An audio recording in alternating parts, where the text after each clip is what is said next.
اور پھر وہ باہر نکلنے کی کوشش کر رہے ہوتے ہیں۔ ناظرین پھر ہمیں دکھایا جاتا ہے کہ یہ سب صلاح الدین کا ایک خواب ہوتا ہے اور پھر وہ کنویں میں پڑا موجود ہوتا ہے کہ اس کی آنکھیں کھل جاتی ہیں۔ ناظرین جیسے اس کی آنکھیں کھلتی ہیں تو وہ اوپر کی جانب نگاہ ڈالتا ہے اور وہ اوپر کی جانب چاند کو دیکھتا ہے کہ چاند بڑی آب و تاب سے چمک رہا ہوتا ہے، یعنی کہ یہ ایک 14ویں کا چاند ہوتا ہے۔ ناظرین جیسے ہی صلاح الدین چاند کو دیکھتے ہیں تو بہت ہی پرسکون ہو جاتے ہیں اور بہت ہی پرسکون ہو جاتے ہیں اور اپنی آنکھوں کو کھولنے لگتے ہیں اور کہتے ہیں اے میرے اللہ، اے میرے اللہ، اے میرے پاک اللہ۔ ناظرین پھر وہ کہتے ہیں زمین تیری ہے، آسمان بھی تیرا ہے، تو ہی زمین و آسمان کا مالک ہے اور تو ہی زمین و آسمان کا خالق ہے۔ میری مشکل کو آسان فرما میرے رب، تو ہی مشکل کشا ہے یا اللہ۔ ناظرین پھر ہمیں صلاح الدین کو اوپر سے دکھایا جاتا ہے جو کہ کنویں میں پڑا ہوتا ہے، بے یار و مددگار پڑا ہوتا ہے۔ پھر ہمیں منظر تبدیل کر کے ہمیں قلعے کا منظر دکھایا جاتا ہے جو کہ ایبیلین قلعہ ہوتا ہے، جہاں پر ایک جبے میں ملبوس شخص آ رہا ہوتا ہے اور اس کے ہاتھ میں دیوار چڑھنے والا آلہ بھی ہوتا ہے اور وہ قلعے کی دیوار کی طرف بڑھ رہا ہوتا ہے۔ وہ آگے کی طرف بڑھتا ہے اور اس کے ہاتھ میں موجود جو اوزار ہوتا ہے، آلہ ہوتا ہے، وہ قلعے کی دیوار پر پھینک دیتا ہے۔ جیسے ہی اس آلے کو قلعے کی دیوار پر پھینکتا ہے تو وہ ایک پتھر میں پھنس جاتا ہے۔ پھر وہ اس قلعے کی دیوار پر آہستہ آہستہ سے چڑھ رہا ہوتا ہے اور وہ قلعے کی دیوار اونچی ہونے کی وجہ سے اسے کافی زیادہ وقت لگ رہا ہوتا ہے چڑھنے میں۔ دوسری طرف ہمیں دکھایا جاتا ہے کہ صلاح الدین بھی کنویں کی دیوار پر چڑھ رہا ہوتا ہے، یعنی کہ اس بار وہ سچ میں کنویں کی دیوار پر چڑھنے کی کوشش کر رہا ہوتا ہے، یعنی کہ یقیناً یہ اس کا کوئی خواب نہیں ہوگا۔ پھر وہ کنویں کی دیوار پر چڑھ رہا ہوتا ہے اور اسے بہت زیادہ مشکل ہو رہی ہوتی ہے۔ اسی طرح ہمیں سین تبدیل کر کے دکھایا جاتا ہے جہاں پر وہ شخص بھی قلعے کی دیوار پر چڑھ رہا ہوتا ہے، یعنی کہ ہمیں صلاح الدین دکھایا جاتا ہے، پھر وہ شخص دکھایا جاتا ہے جو کہ دونوں ہی دیواروں پر چڑھ رہے ہوتے ہیں۔ ناظرین صلاح الدین بڑی ہی مشکل سے قلعے کی دیوار پر چڑھ رہا ہوتا ہے اور دوسری طرف وہ شخص بھی آہستہ آہستہ سے اس قلعے کی دیوار پر رسی کی بدولت چڑھ رہا ہوتا ہے، جبکہ صلاح الدین کے پاس کوئی ایسی رسی نہیں ہوتی۔ وہ اپنے ہاتھوں کی بلبوتے پر ہی کنویں کی دیوار سے باہر نکلنے کی کوشش کر رہا ہوتا ہے۔ ہمیں دکھایا جاتا ہے کہ وہ شخص جو جبے میں ملبوس ہوتا ہے وہ قلعے کی دیوار پر چڑھ جاتا ہے اور آگے کی طرف بڑھنے لگتا ہے۔ ناظرین وہ جیسے ہی آگے بڑھتا ہے تو اس کے سامنے صلیبی سپاہی آ جاتے ہیں اور ایک صلیبی سپاہی کہتا ہے کہ تم کون ہو، رکو، کہاں جا رہے ہو۔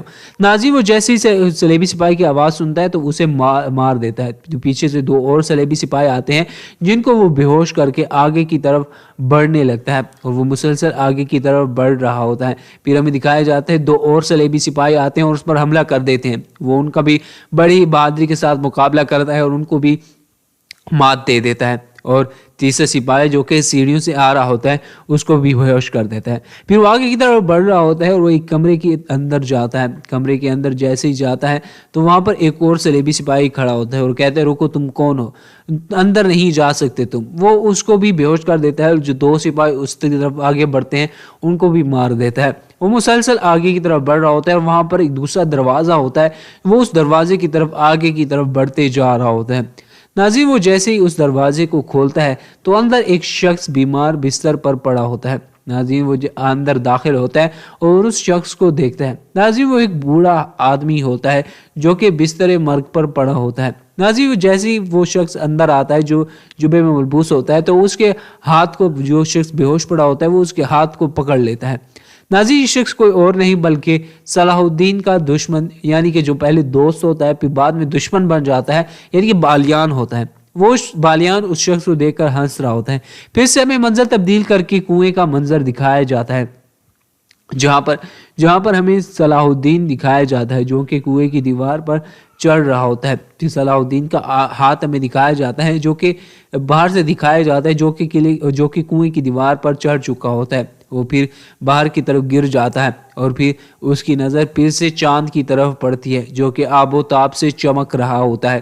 ناظرین صلاح الدین اٹھتا ہے اور اٹھنے کی کوشش کر رہا ہوتا ہے اور پھر وہ چاند کو دیکھتا ہے تو پھر سے اس کے اندر ایک امید پیدا ہو جاتی ہے اور کہتا ہے یا اللہ تیرا شکر ہے کہ تو نے مجھے اس مشکل سے نکال باہر کیا، یا اللہ تیرا جتنا بھی شکر کروں کم ہے۔ پھر وہ بڑی مشکل سے بیٹھتا ہے اور پھر سجدہ کر دیتا ہے، یعنی کہ سجدہ کر دیتا ہے اپنے اللہ کو۔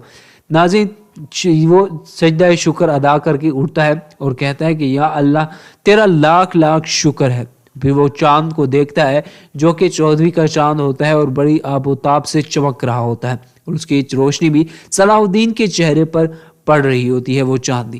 ناظرین، میں دکھایا جاتا ہے کہ صلاح الدین کی نظر قدس پر پڑتی ہے اور مسجد اقصیٰ کی طرف پڑتی ہے تو وہ اٹھ کھڑا ہوتا ہے، اس کی جان میں جان آتی ہے، وہ اٹھتا ہے اور دیکھتا ہے کہ مسجد اقصیٰ پر سلیب ٹھہری تھی، یعنی کہ سلیب لگی ہوئی تھی۔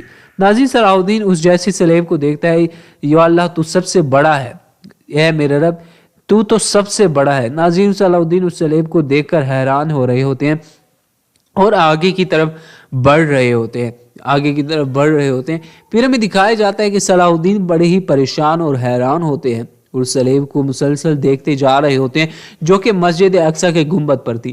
پھر ہمیں دکھایا جاتا ہے کہ اچانک ایک بجلی کڑکتی ہے اور اس سلیب پر لگتی ہے اور وہ سلیب گر جاتی ہے، اور پیچھے سے ہمیں چاند دکھایا جاتا ہے جو کہ ہلال نما ہوتا ہے، یعنی کہ یہ ایک پیشن گوئی تھی صلاح الدین کو خواب میں کہ سلیمی قدس پر مسلمانوں کا دوبارہ سے قبضہ ہوگا۔ ناظرین، جب ہی وہ اس چاند کو دیکھتے ہیں تو ان کے دل میں بہت بڑی امید پیدا ہو جاتی ہے۔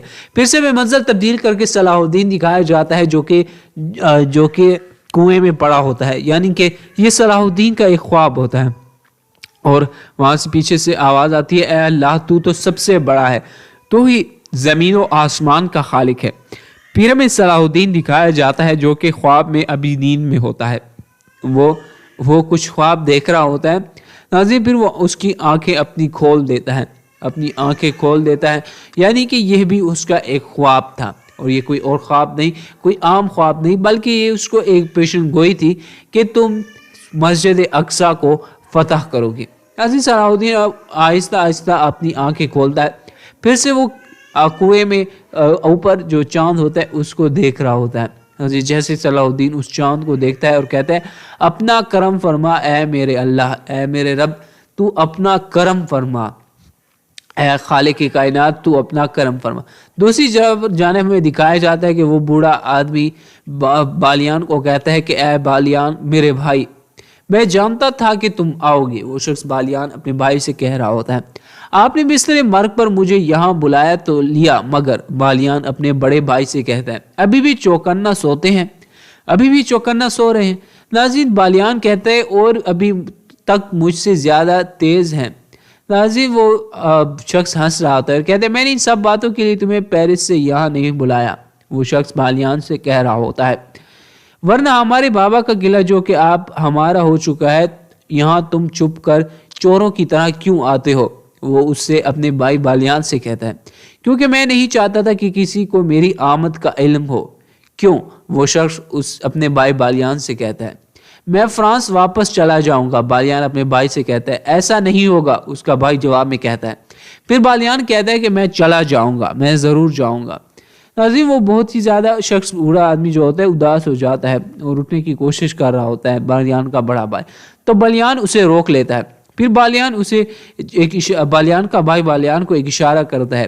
ناظرین، پھر بالیان اپنے بھائی کو گلاس میں پانی ڈال کر دیتا ہے اور اپنے بھائی کو پیش کرتا ہے، تو اس کا بھائی وہ گلاس پی جاتا ہے اور وہ پانی پیتا ہے تو اس کی جان میں جان آتی ہے۔ بالیان اپنے بھائی کے قدموں میں بیٹھ جاتا ہے اور اسے گلاس لیتا ہے اور دوبارہ میز پر رکھ لیتا ہے۔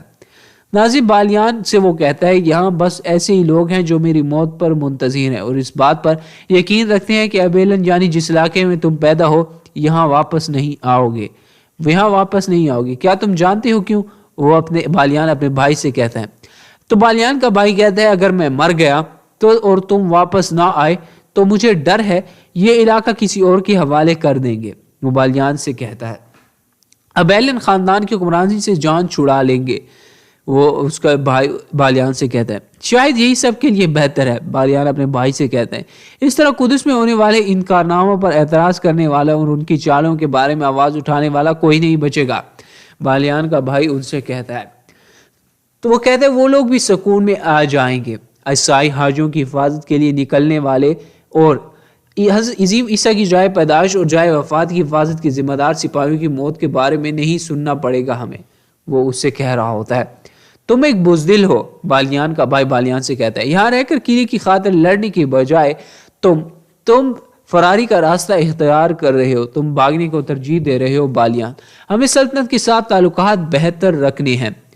اور اس پر بالیان اپنے بھائی سے کہتا ہے، اس لیے آپ نے ان کی ہر بات مان کر اپنے علاقے کو بچا لیا ہے نا بھائی، وہ اپنے بھائی سے کہہ رہا ہوتا ہے۔ تو اس کا بھائی کہتا ہے کہ نہیں، ایسی بات نہیں ہے میرے بھائی، ایسی بات نہیں ہے، میں نے جو کچھ بھی کیا مجبوری میں تھا۔